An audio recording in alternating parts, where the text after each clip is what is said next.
Pessoal do Help Química, sejam bem-vindos à nossa aula de número 43. Pessoal, na aula de hoje, a introdução à química inorgânica, nós iremos discutir nessa aula o que é a química inorgânica aplicada ao ensino médio, e nós também iremos discutir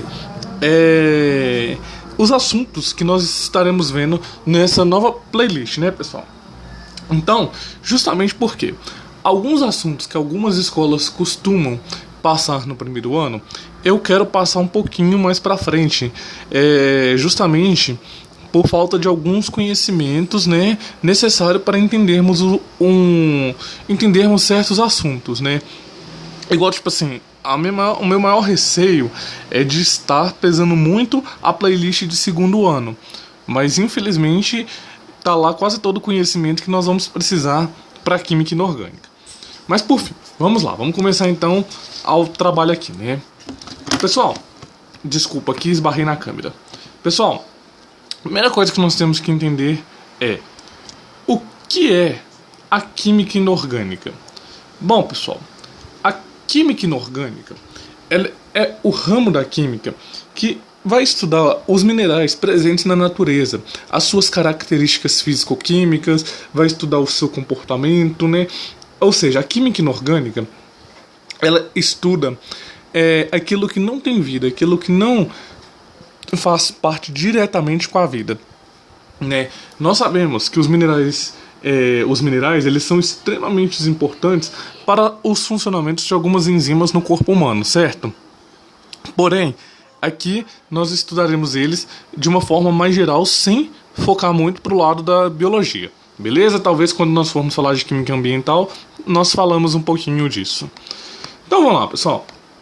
Como nós iremos organizar as nossas aulas de química inorgânica aqui no Help Química? Bom, para facilitar nossa vida, eu vou dividir aqui como funções inorgânicas 1 como funções inorgânicas 2 e como funções inorgânicas 3. Raramente, ou nunca, talvez, vocês virão isso nas escolas. Por quê? Essa é uma divisão que eu faço porque eu acho que facilita os nossos estudos. Por quê? Seria como se eu estivesse falando com vocês, a inorgânica 1 é a base de todas as outras inorgânicas, a 2 é a continuação e a 3 é algo totalmente à parte. Por isso que eu divido em funções inorgânicas 1, 2 e 3. Então, para darmos início aos nossos estudos em funções inorgânicas 1, nós estudaremos os ácidos. Dentro dos ácidos, nós estudaremos os seus tipos e as suas identificações. Como nós vamos identificar o que é um ácido, o que é um hidrácido, o que é um oxiácido. Dentro desses caras, nós estudaremos as nomenclaturas, as características físico-químicas dos ácidos e as reações dos ácidos com os metais. Nessa seção, nós não veremos as forças nem os indicadores ácidos bases. Por quê? Para vermos forças, precisaríamos ver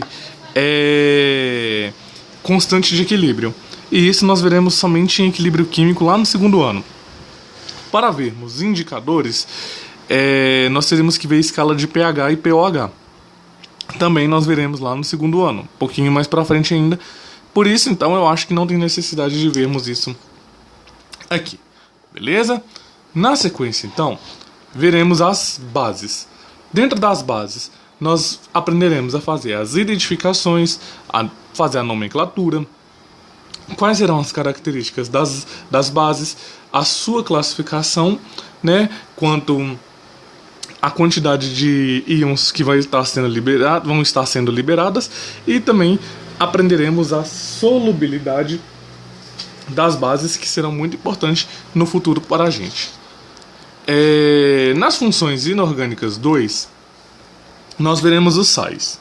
Dentro dos sais nós veremos as reações de obtenções, as identificações de sais e as nomenclaturas.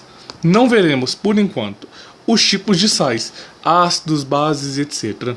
Na primeira versão dessa aula nós vemos isso, mas depois eu revi as aulas, né, dei uma olhada de novo, e achei melhor nós falarmos isso quando nós formos ver hidrólise salina no segundo ano, que aí a situação vai ficar um pouco mais fácil de ser compreendida. E nós veremos também os sais hidratados numa aula à parte, beleza? Depois, quando nós formos trabalhar com os óxidos, nós trabalharemos com as identificações dos óxidos e os tipos de óxidos, né? Aí aqui sim nós veremos os tipos de óxidos básicos, os tipos de óxidos ácidos e etc, né?